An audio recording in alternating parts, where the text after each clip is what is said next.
Hey guys. I was totally baffled by Trump's missile strike on a Syrian airbase, and judging by the Twitter outrage, I wasn't alone. I wanted some more information to come out before I made a video about it so that I can mull some things over and not behave reactively.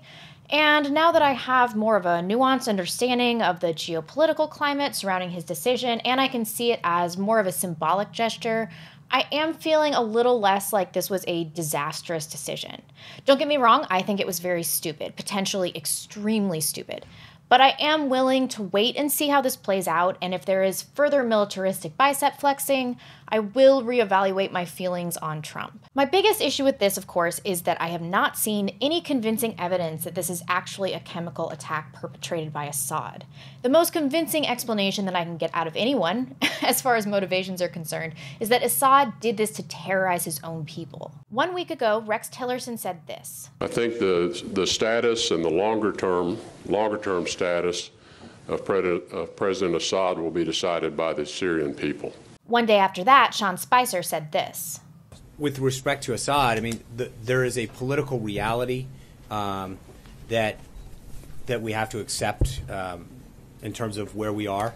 Our restatement that both UN Ambassador Haley gave yesterday and Secretary of State Tillerson reflects the reality that it is now at the Syrian people. I mean, we had an opportunity, and we need to focus on now defeating ISIS. But the United States has profound priorities in Syria and Iraq, and we've made it clear that counterterrorism, particularly the defeat of ISIS, is foremost among those priorities, and that's why our forces and the global coalition are partnering with local forces against ISIS in Iraq and Syria. The Secretary of State and the Press Secretary are saying outright that even though we fundamentally may disagree with Assad, he will remain in power and we will continue to partner with local forces to defeat ISIS, which is our primary objective. Assad must have been very confident that Western forces would stop warring with him and that the possibility for a regime change was greatly reduced just by these comments. Additionally, Assad is winning in Syria. This is former ABC News chief Middle East correspondent Charles Glass.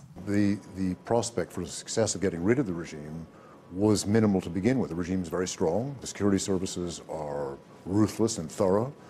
The army did not crack as the United States had hoped it would. The rebels were counting on NATO support of the kind that the rebels in Libya received against Gaddafi with Arab airstrikes. That didn't materialize. So I would say that the rebellion was doomed from day one, but all that could happen while the rebellion was going on, and it is still going on, is that the country slowly degrades. Additionally, if we are to believe the UN or the US Department of State, Syria doesn't have any chemical weapons. Now, I am certainly willing to entertain that this is not true because of the ineffectual and corrupt nature of the Obama administration, but this is still a hypocrisy that I knew the left would have to address. So let's check out this New York Times article and how they tried to wiggle their way out of this. Weren't Syria's chemical weapons destroyed? It's complicated. Obama administration officials say that they always believed Mr. Assad might be withholding at least small chemical supplies, and that in public statements Mr. Kerry and others tried to refer to the elimination of Syria's declared stocks, a nuance often lost in news reports. American officials repeatedly returned to the Organization for the Prohibition of Chemical Weapons with intelligence reports on remaining chemical stocks pressing for further action. It was the bureaucracy, all of that pesky red tape. But of course, we will reassure the American people. In 2014, former Secretary of State John Kerry said in a televised interview that in Syria, quote, "We got 100% of the chemical weapons out." So seriously, what is the evidence that this chemical attack was perpetrated by Assad? Let's take a look at this Guardian article. Vladimir Putin has doubled down on his support for the Syrian government despite the release of post-mortem results by Turkey that confirmed chemical weapons were used in an attack that killed at least 72 people in North Syria. Turkey said the first conclusive evidence of the use of chemical weapons had been found in 3 victims who died in Turkish hospitals after being brought from Syria for treatment. The Turkish Justice Minister Bekir Bozdağ announced that the results of the autopsies confirmed that chemical weapons had been used. The state-run Anadolu news agency reported. Later, Turkey's health ministry said 31 people injured in the attack who had been taken across the border showed signs of being exposed to the nerve agent sarin. Evidence was detected in patients, which leads one to think that they were exposed to a chemical substance, sarin,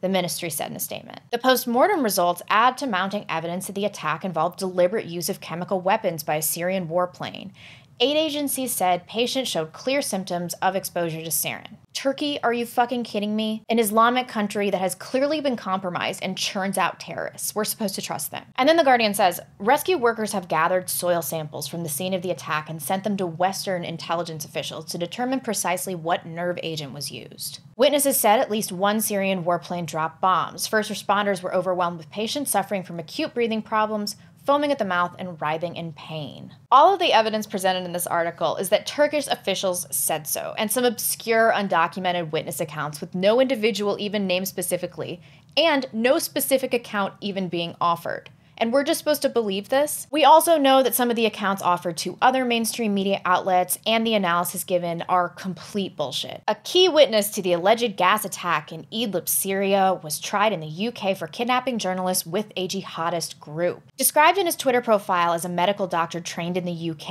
and humanitarian aid worker, Shahjul Islam was a key eyewitness on the ground during the attack, offering himself for media video calls and uploading mobile phone footage of victims, which was shared thousands of times. Islam, described as a committed jihadist by foreign intelligence agency MI6, was tried for kidnapping journalists from the UK and the Netherlands while fighting with an Islamist group in northern Syria. He clearly believed in what he was doing, but to follow something to that extreme is the disturbing thing. He was visibly upset when the execution of 2 other hostages was called off. This is who we're supposed to believe: the mainstream media, jihadists, and the Turkish government. I just want to point out that I don't think I have ever seen any photos of children's bodies from the many Muslim-perpetrated terrorist attacks over the last 5 years or so. And I saw that Stefan Molyneux has been tweeting about this. Sticks, Hacks, and Hammer talks about it in a video that I've linked below.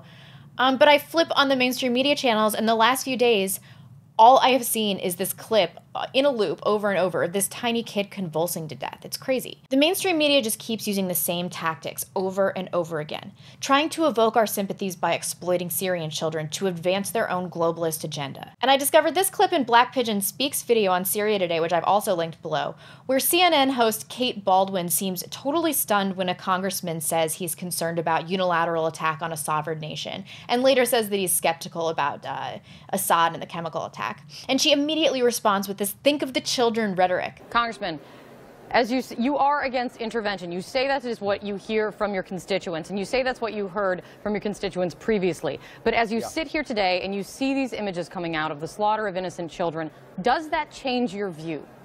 Well, with all due respect to the senator from Arizona, he's wrong. And he's not expressing the will of the American people. But I hope that the senator and I can agree that President Trump cannot unilaterally attack a country. He cannot commit an act of war against a sovereign nation without a vote in Congress. Earlier today, Congressman Bana, she's a little Syrian girl who's become really the voice of all Syrian children in this war. She spoke to CNN, and here is what she said that her wish is. Listen. I want to stop the war, and I want the children of Syria play and go to school, live in peace. Together we can help them. Together we can save them. To be clear, what she said right there is that's all she wants. She wants for the children of Syria to be able to play and go to school. She's pleading for help. What do you say to her, Congressman? I think what she's asking for is something that all children should enjoy. And I think that our intervention in Syria has prolonged the civil war, and it is not helping there. So you say you see these, you hear that plea from her, you see the images coming out of Syria, and you think the best policy for the United States right now is to do nothing. What I'm saying is we might end up making the situation worse, and it's hard to know exactly what's happening in Syria right now. I'd like to know specifically how that release of chemical gas, if it did occur, and it looks like it did, how that occurred. Because frankly, I don't think Assad would have done that.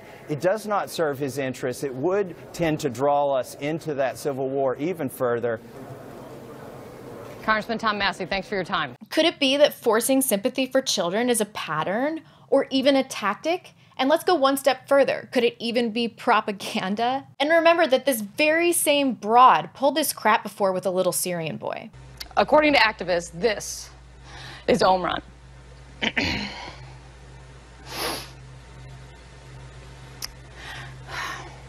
We shed tears, but there are no tears here. He doesn't cry once. This is Omran. He's alive. We wanted you to know. And it's pretty well known by now, but this photograph is very suspicious as it was taken by a known jihadist.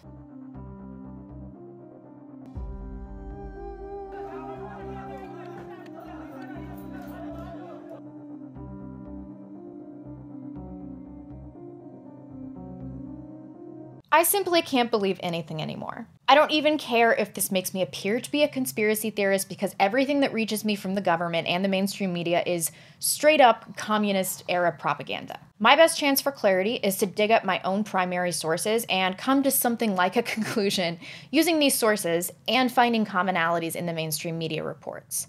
And by keeping my information in check, I constantly evaluate the motivations of the institutions and the people involved. I don't even know what to do about Trump now. On the one hand, he has continuously pulled through as a tactical master and usually ends up revealing that he was being a long-term strategic thinker. On the other hand, a missile strike is a reaction to a chemical attack, not even perpetrated by the target. That seems really impulsive and insane to me. So I hope that globalists don't have his ear and he has a more substantial motivation than it appears, but it's not looking great. But more importantly, was this missile strike even effective? Apparently not. According to The Independent, the Pentagon stressed that multiple conversations had taken place with the Russians on Thursday. There are Russians at the base, and we took extraordinary precautions to not target areas where the Russians are, said Captain Jeff Davis. All the indications are that it was indeed the case that the Kremlin had been kept informed. There are also strong indications that the Russians passed on information about the impending strikes to the Syrian regime. Senior officers had left the base before they took place, and some even had time to move their families out of the area.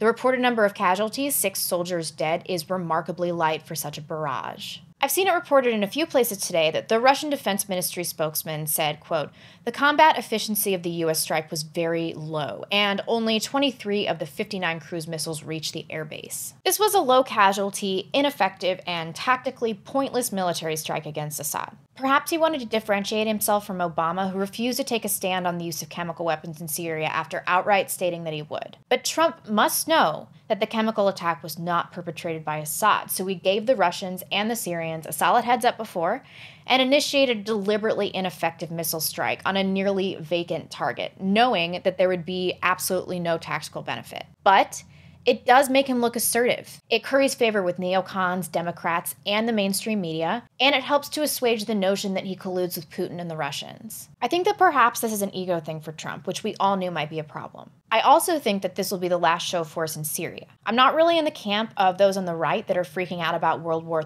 III, although I certainly think this is unnecessary, especially if it is a mere PR move rooted in Trump's egomania. But because it was more of a symbolic gesture and the actual damage was minimal, perhaps this is not the game changer that many are predicting. It remains to be seen. I am going to continue to hope that he had a better reason for this than his narcissism, and until I see some substantial evidence, I will also continue to believe that Assad is not responsible for this chemical attack. Thank you, folks. As always, let me know what you think in the comment section, and I'll see you soon.